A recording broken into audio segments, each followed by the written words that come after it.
Good afternoon. Let us start the class, students. In the morning's hour, we had seen how to write the circuitry for the encoder by making use of the generator matrix, because in the generator matrix, the parity matrix is also present.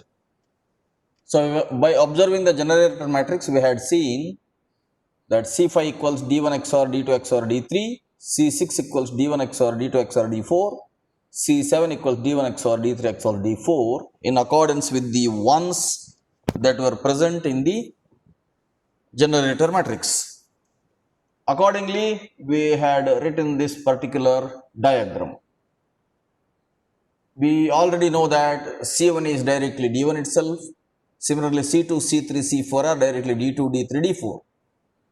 Now, C5 according to the equation is D1 XOR D3 XOR D2. All three are there here.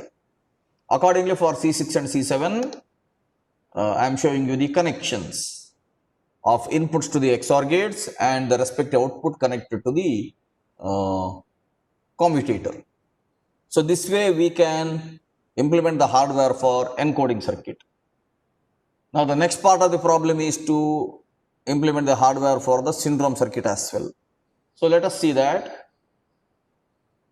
From H transpose, we can observe. Let me show you the H transpose. This is now H transpose. Now, each column is corresponding to the syndromes here now. So, here we can write out that S1 XOR S2 XOR S3 XOR S5, because there are these four ones present in the first column. So, we can write it that way, that S1, not S1, R1.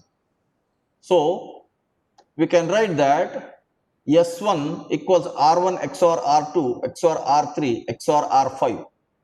Similarly, S2 equals R1 XOR R2 XOR R4 XOR R6. Let me show you this vector again here.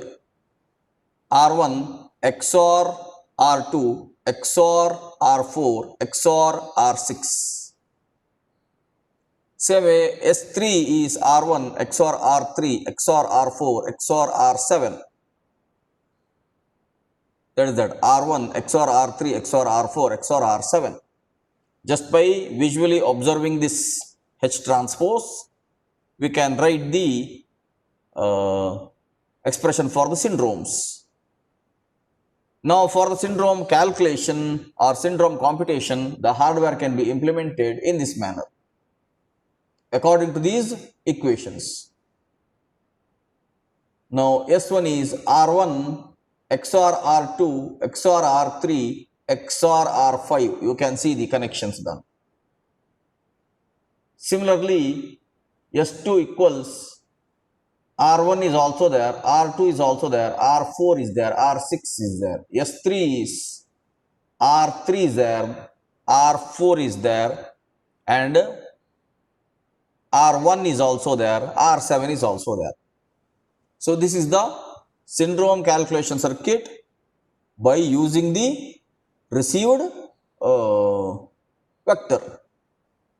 By means of the received 7 bits, we can construct the 3 bits of the syndrome. S1, S2, S3 correspond to the 3 bits of a particular syndrome. So, you can see for capital R, capital A, this whole thing S1, S2, S3 will be capital S, capital A. That means for the first received vector, accordingly, this first syndrome can be computed. Same way for all the other vectors which are received, the syndrome can be computed. So, finally, I am summarizing the steps of this particular beautiful methodology of error detection and error correction in case of linear block coding. So, just go through these steps. Step 1 is write the generator matrix G. as ik along with P, identity matrix along with parity matrix adjacent to each other. Now this vertical line or the pipe symbol indicates that they are simply adjacent, they are neighbors, that's all. It is not division. I have to reiterate this again. Now compute C equals D into G. Then write the Hamming matrix as P transposed and then adjacent to it an identity matrix which is having I n minus k. Next compute the syndrome, that is R into H transposed. Now for the obtained syndrome, locate where is it present in the H transposed matrix. Now flip that bit in the R. That is what is finally error correction. The fifth step is error detection. The sixth step is error correction. Now for writing the circuits, use the generator matrix for the circuit of C by observing the parity matrix there in the generator matrix. Otherwise at the left side it is identity matrix. Similarly, use H transpose for the circuit of syndrome. H transpose itself column wise is going to indicate the bits for the syndrome. So these are the steps by means of which we are detecting and we are correcting the errors. Just a summary of what are the orders of these vectors. By our definition, message vector D is equal to 1 cross K, where K is the number of bits which are coming out of the source encoder. Code vector is C equals 1 cross N, and the order of the received vector is also same. So the parity matrix P is K cross N minus K, so that the generator matrix G is K cross N. Only when the parity matrix is K cross N minus K, we will get the generator matrix as K cross N.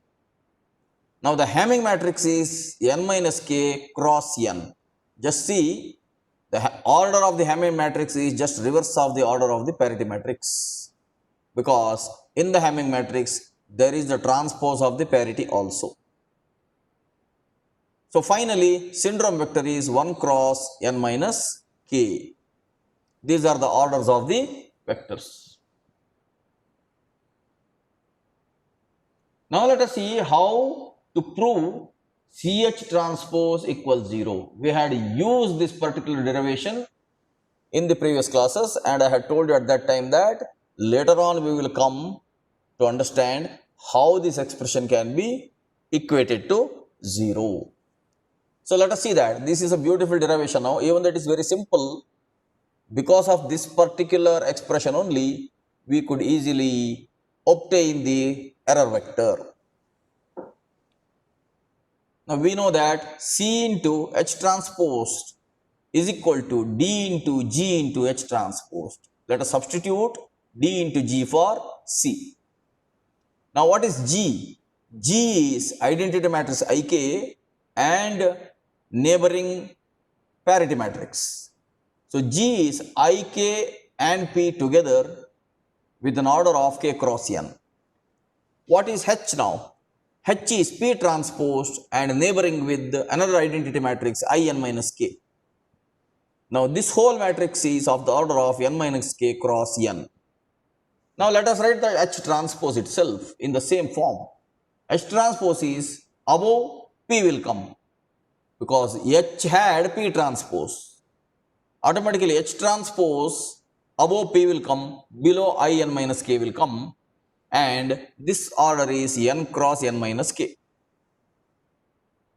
Now let us substitute this H transpose and G. So G into H transpose is what? G is IK along with P, and H transpose P at the top along with the In minus K at the bottom. This is of the order of K cross N minus K. Naturally it should be shown. Let me annotate. See, G is here K cross N and H transpose is here n cross n minus k. So k cross n multiplied by n cross n minus k is basically k cross n minus k. Let us consider, just for an example, let us consider this is k is 3 and let us say n is 7. Now here it is n is 7 cross n minus k, 7 minus 3 is 4. That means 4 check bits and 3 message bits. Finally, GH transposed is 3 cross 4.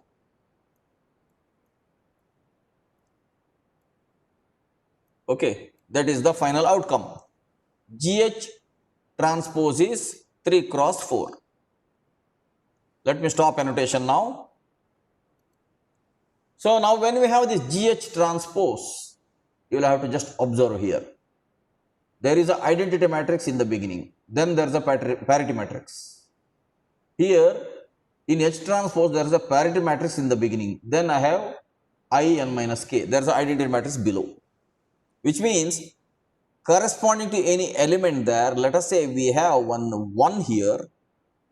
Then we have one 1 here. In between we have this parity matrix. So when we multiply them, we are going for modulo 2 addition, right? We are going for XOR operation. Especially in information theory, whenever we do matrix multiplication, it is not the regular matrix multiplication. We are implementing modulo 2 addition. So just observe now, because of this ik and because of this p, then again p, again I n minus k. What is going to happen when we multiply them? For that particular element, we will have the same number XORed with the same number, or same bit XORed with the same bit. It will be either 0 XOR 0 or 1 XOR 1. We will be getting that way only. You can physically try out this example by taking any particular DCG by using the parity matrix which we had used earlier. You can try out this exercise on your own. So actually what is happening here is, when we multiply this G and H transpose, the same element is going to be XORed with the same element once again, or 1 will be XORed with 1, 0 will be XORed with 0. And we know that XOR operation of the same bit is going to be 0. Consider an element Pij in submatrix P in the above equation. When the particular row in G is multiplied with the particular column in H transposed, due to the identity matrices in both of them, we will have 1 into Pij XORed with Pij into 1. That is going to be 0. See, in the identity matrix you will have that 1. Then correspondingly you will have that parity matrix there somewhere, Pij. Now that is going to be multiplied, right? That is going to be multiplied. Now the same element Pij here in the P, in the G there is this P. Same element will have another identity matrix there will be 1. So 1 into Pij, let us say here it is 1. Let me annotate. Here we have 1 and then here we have Pij. That is the first step, 1 into Pij, this one.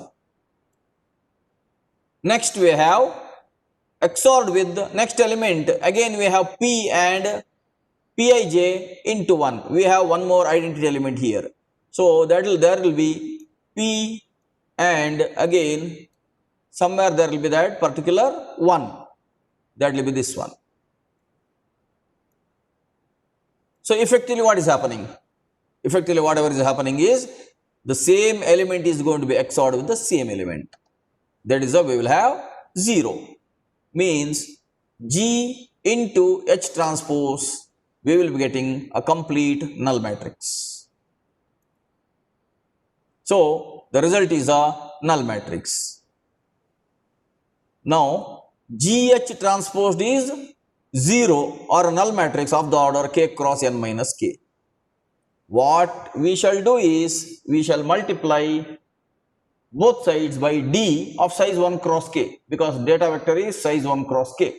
Let us multiply. We can multiply this by 1 cross k, because 1 cross k, here it is k cross n minus k. So we will get the size of 1 cross n minus k. So d into g into h transpose is going to be 0, or d into g is what? D into g is nothing but c, the code vector. C into h transpose is going to be 0. This is of the size 1 cross n minus k.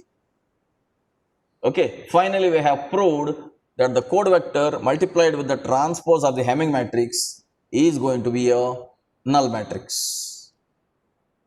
Using this expression only, we could actually prove that using the syndrome we can perform error correction. Please recall the earlier classes discussions. Fine, this is a very beautiful derivation, because of which we are able to do error detection and correction in the linear block codes. Now let us see, the receiver is able to detect and correct a single bit error by following the procedures worked out so far. But the intelligence lies not in the procedures, but in the choice of the parity matrix. I had told in the morning's class that just observe that particular H transpose and why 0, 0, 0 is not there. I had discussed with you also, and we had the answers also. So in the parity matrix there cannot be 0, 0, 0 at all. It is nonsense there. Later on we will have identity matrix. So whatever are the elements in the identity matrix, they cannot be present again in the parity matrix also. Otherwise there will be redundancy in H transposed, and there can be same syndrome for two code vectors, right? We can have problems there. For each received vector, there must be a unique syndrome vector. Only then we will be able to detect that syndrome vector in the H transposed matrix. If there are two vectors having the same binary digits, then it will lead to erroneous results. So the intelligence lies not in the procedures, but in the choice of the parity matrix. Now we shall discuss the concepts that are required for choosing the parity matrix. Till now, in the example which we worked out, parity matrix was given. But as designers, we will have to choose a parity matrix, right? Later on, we will have to design the communication systems. So let us see how to choose the parity matrix. Before choosing the parity matrix, we have some definitions now. Let us see those definitions. There is a definition called Hamming weight. For example, this Hamming weight is defined as the number of non-zero components in a code vector. For example, if CA is 001, 0110, then its Hamming weight is HW equals 3. Means in a given code vector, how many number of ones are there? Based on those number of ones only, we will have respective multiplications of the matrices. So this is called as Hamming weight, by honoring the scientist Hamming. Now there is something called Hamming distance. It is defined between any two code vectors as the number of components in which the code vectors differ. Remember, Hamming weight is the number of ones present in the code vector. Hamming distance is the difference between the two code vectors. You can observe the CA and CB. 1, 2, 3, 4, 5. CA and CB have differences in 5 positions. Otherwise, in the second position and in the fourth position, bits are same.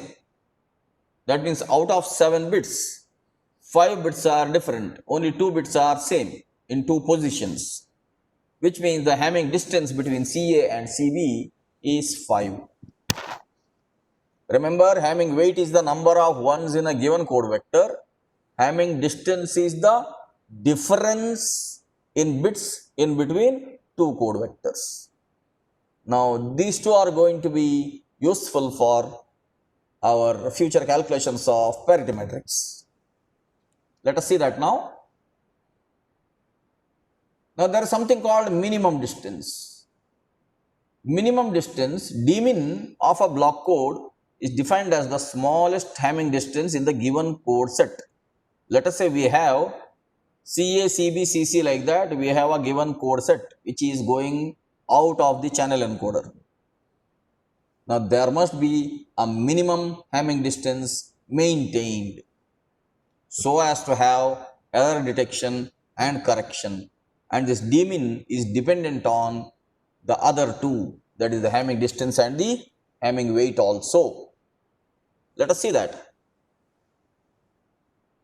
There are these two theorems. We don't have the proof for these theorems. We are only stating those theorems now. Theorem 1. For a linear block code, the minimum distance is equal to the minimum Hamming weight of a non-zero code vector. This is specifically for a linear block code, which means dmin or minimum distance is equal to the minimum Hamming weight. Now, you may wonder, Hamming weight is the number of ones in a code vector. Hamming distance is the distance between two code vectors. What is dmin? Dmin of a block code is defined as the smallest Hamming distance in the given code set. That is known to us, right? Now, this minimum distance and Hamming weight are related. That means the number of ones given in a code vector and the difference between the two code vectors, they are related. They are related because we are using binary coding, right?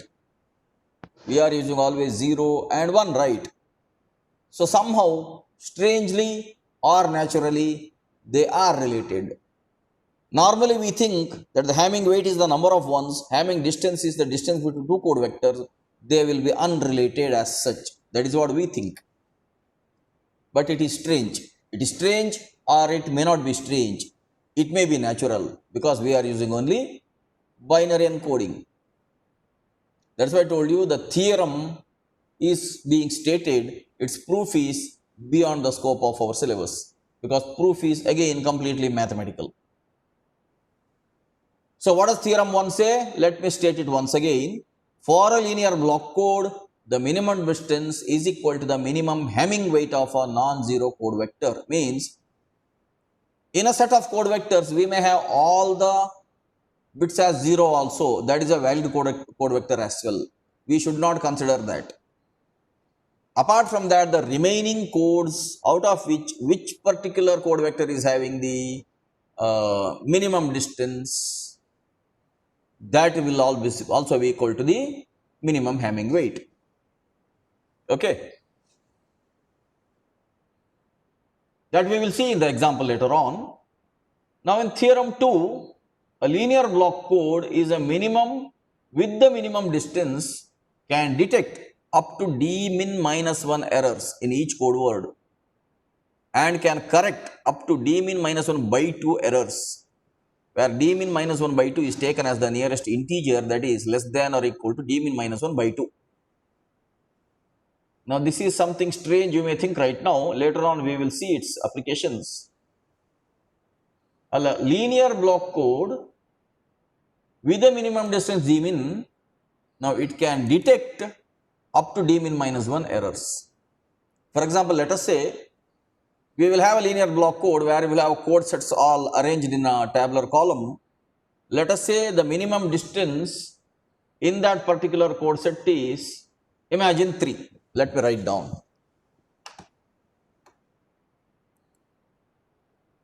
Imagine that dmin is now 3, just as an example. Now, such a code sets scheme can detect dmin minus 1 is 2 errors. It can detect only 2 errors. That means 2 bit errors. Errors in 2 positions. Till now we have been discussing only a single bit error detection, single bit error correction, right? Now this Hamming weight and Hamming distance are related to the capability of the error detection. In our actual communication systems, we may not be having only one bit error, right? We may have multiple bit errors. Till now we took an example of only a single bit error. But we can have 2 bit errors, we can have 3 bit errors. I am discussing only the random errors. Whereas in burst errors, complete bit stream also can be lost because of lightning or rainfall or whatever. We are anyhow not discussing the burst errors correction methodology in our course. But let us say we have random error only, more than 1 bit error. What shall we do then? When we have more than 1 bit error, we will have to slightly complicate our methodology of defining the parity matrix. That is why we are discussing all these concepts now. So, linear block code with a minimum distance of 3 can detect up to d-1, that is 2 errors in each code word, and can correct up to d-1 by 2, that is 2 by 2, that means it is only 1 error, which is the nearest integer. Now, what is the meaning? It can detect 2 errors, it cannot correct both the errors. How is it possible? Till now we have been seeing it can detect 1 bit error, it can correct 1 bit error. We have been seeing it has to find out that syndrome is present in which row in that H transposed. That particular row is indicating the position, and in that position we can simply flip the bit. Yeah, that is possible with the single bit detection, single bit error correction. That was easy till now. But now when we will have to have bigger parity matrices, we will have bigger code vectors. Then, for example, let us say we are having a 32-bit microcontroller or 64-bit microcontroller or microprocessor as well. Now, within the computer system, there may be a peripheral and there may be a CPU. Between the peripheral and CPU, there can be a data transmission. Now, let us say the CPU is a 64-bit CPU. I am discussing about the data vector itself as 64 bits. Think about it now. Think about the complication. Data vector itself is 64 bits. The code vector can be much larger because code vector has to contain additional check bits. Now, in such a case, think about the parity matrix. We have been dealing with only 3-bit or 4-bit data vectors. But in real life, we have 32-bit architecture, 64-bit architecture for the microcontrollers and microprocessors. In future, we will have 128-bit architecture also. We may have 256-bit architecture also. Now, in such a case, how we can detect error and correct error in a larger quantity, larger volume? That is the challenge what I am discussing right now. So, anyhow, all those things are right now working also. In fact, we already have these systems in existence and they are working. For the sake of teaching and learning, we have seen only a single bit detection and correction till now.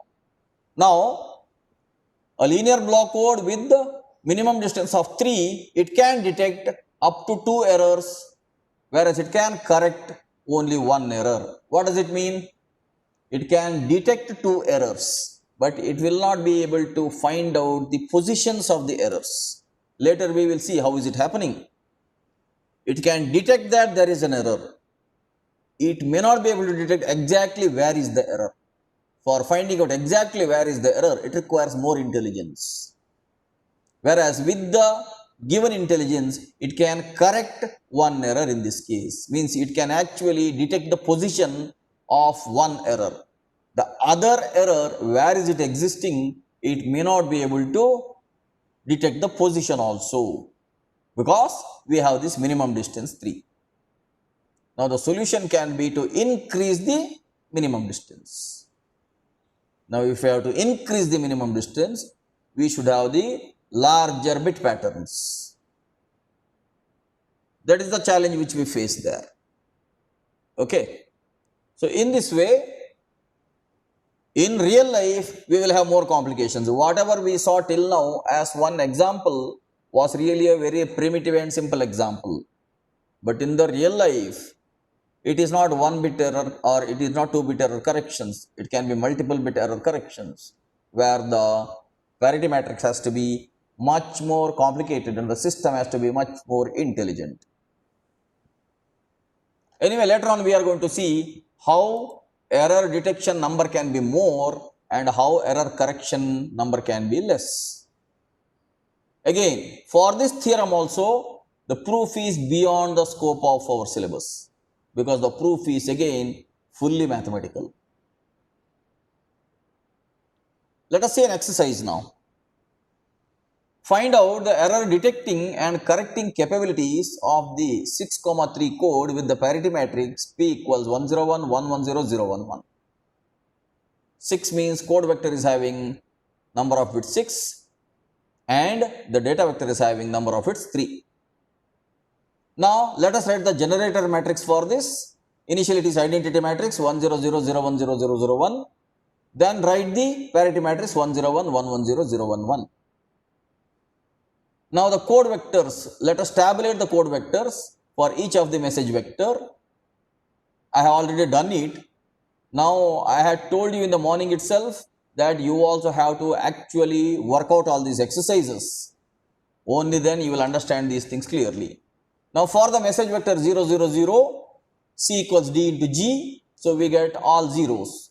Here the Hamming weight is obviously 0. Now for the second one it is 001, 011. Similarly, I have written till 111. For the last 111, the code vector is 111 and 000. Now, for each of them, I have listed the Hamming weight.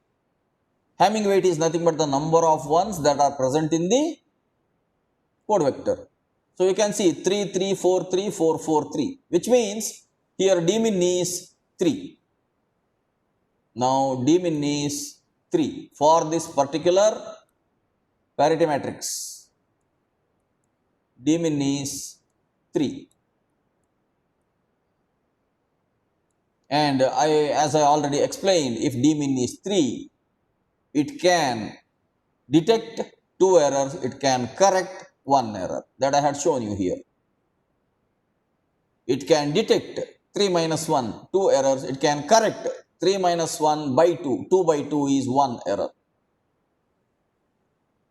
So d min is minimum of Hamming weight. In the tabular column we can see minimum of Hamming weight is 3. So d min is 3. So error detecting capability is 3 minus 1 is 2. Error correcting capability, it is given a symbol as t, small t is equal to d min minus 1 divided by 2, less than or equal to d min minus 1 divided by 2. 3 minus 1 by 2 is 1. Let us see another exercise now or example now. The parity check bits of a 8,4 block code are generated. An expression is already given here. See, using this expression, we have to write the parity matrix now. Till now, parity matrix was given. Observing the parity matrix, we used to write the equation, and using the equation, we used to write the circuit for the encoder as well as for the syndrome. Now, in this exercise, equation is given. It is a binary equation. And we have to write the parity matrix. Anyway, it is straightforward. C5 is D1 plus D2 plus D4. C6 is D1 plus D2 plus D3. And C7 is D1 plus D3 plus D4. C8 is D2 plus D3 plus D4.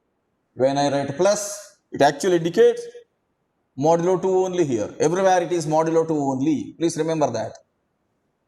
Now, he is asking, n given is 8, k given is 4. So, naturally, n minus k is also 4. So, that is how we have these additional 4 code vector bits. C1, C2, C3, C4 are same as D1, D2, D3, D4. C5, C6, C7, C8 are different. Now, this itself is the algorithm for parity matrix, algorithm or methodology for parity matrix. find the generator matrix and the parity check matrix, find the minimum weight of this code, find the error detecting capabilities of this code is asked from this exercise. Finally, perform the error correction if the received vector is r equals 01011010. Lastly, draw the encoder and syndrome calculation circuits. Let us try to solve this. Answer. From the given expressions, parity matrix is written as directly. You can see here C5 is D1 plus D2 plus D4. So here D1 plus D2 plus D4. This is D1, this is D2, this is D3, this is D4. Equation is given there. Accordingly, we are writing the parity matrix. Similarly, D1 plus D2 plus D3. D1 plus D2 plus D3. Then it is D1 plus D3 plus D4. D1 plus D3 plus D4. Lastly, D2 plus D3 plus D4. So D2 plus D3 plus D4. So using the given expressions, we have written the parity matrix. Please remember that the first column corresponds to C5, second one is to C6, then C7 and C8. Accordingly, now we will write G. G is what? IK and P. So identity matrix here, then the parity matrix here. We have written the generator matrix. Now from the generator matrix, we can write the Hamming matrix. Using the parity matrix, we can write the Hamming matrix. P transposed along with I n minus k. What he has asked here, he has asked to find the generator matrix and the parity check matrix. That is why we are proceeding this way. So H is now P transposed. P transposed is 1101, 1110, 1011, 0111. That is written here. P transposed is written. Then I n minus k is again an identity matrix of 4 cross 4. That is written here. So G and H are obtained. Now we have to write the code words. C equals D into G. Using G, let us write the code words for all of them. I have written it in the tabular column here. Right from 0000 till 1111. So except for the very first code vector, which is all zeros. In all other cases, I have written the respective code words, and for each one I have written the Hamming weight. Hamming weight is the number of ones that are present in the code vector. So everywhere we have 4 except the last one where you have 8. That means Hamming weight, the minimum, dmin is actually 4 here. Hamming weight is related to the minimum distance between the code words. In fact, that also can be checked. See, let us consider this CB and CC. In CB and CC, 1, 2, 3, 4. The CB and CC, these two code vectors are differing from each other in 4 positions. So that is what we had discussed it as Hamming distance. And we had mentioned in that theorem that Hamming distance and Hamming weight are related in a strange way. So now we don't have to really measure the Hamming distance for these code words all the way. Instead, we will just compute the Hamming weight. Whichever is minimum, that we will consider that itself will be the minimum distance. That way somehow the binary code is related to its own existence, irrespective of the number of bits that are present in the code. You can apply it to 4-bit code, you can apply it to 8-bit code, 16, 32, 64, 128, 256, 512, 1024. You can apply it in any which way. They are related that way, strangely related. That means the distance between the two code vectors, it is somehow related to the Hamming weight of each code that way. Maybe it is nature's intelligence that way. Anyway, if you have to understand how this is proved mathematically, you will have to read to the real contributions of the scientists who had published papers on their articles, papers on their work. They had published technical articles. Those students who are interested to find out more about these relationships, you can always go through the advanced textbooks. That is why I am telling the proof of those two theorems is beyond the scope of the graduate syllabus. Whereas if this would have been a MTech course in communication theory, then definitely in the post-graduation courses for communication theory, these things are dealt with in much larger detail. Anyway, let me suffice it to say that we have found out d min now, that is 4. Now from the table, the minimum Hamming weight is 4. So the code can detect 4 minus 1 equals 3 errors. D min minus 1, it can detect 3 errors. Whereas it can detect 3 errors in each code vector. Please remember that. In each code vector, let us say the code vector is now 8 bits. In this particular 8 bits, if there are 3 errors in 3 positions, this parity check matrix can detect. So the code can detect 3 errors in each code vector and can correct up to t equals d min minus 1 by 2. That is 4 minus 1 by 2 equals 1 error. What does it mean? It can detect 3 errors, but it can locate only 1 error. That means where exactly the error has occurred, that can be located. It can detect 3 errors. Now you may ask, what may be the use of such code, sir? Now the use is, it has detected additional errors. Let us say there was only 1 error. It can detect 1 error, it can correct 1 error also, no? If there is only 1 error, it can detect that error also, correct also. If there are more than 1 error, then the receiver can go for that ARQ algorithm. That means it can ask the transmitter that send the bits once again. I am able to detect 3 errors. I am unable to correct the 2 errors. So you have to send me the data once again, or the code vector once again. So receiver has to be much more intelligent now. In the sense, if there is only 1 error which is detected and corrected, then it is a very faster data transmission. If there are more errors and it can detect more errors, it will correct only 1 error, then it will not proceed with that error correction. It will instead ask the transmitter to send it once again. But the probability of having 1 bit error is more. The probability of having 2-bit errors, 3-bit errors is lesser as per the probability theory itself. You already know it that having lesser errors is more probable, having more errors is less probable. That is how nature is also related. So that way the receiver has to be more intelligent to adopt different algorithms. So this code can detect 3 errors, it can correct 1 error.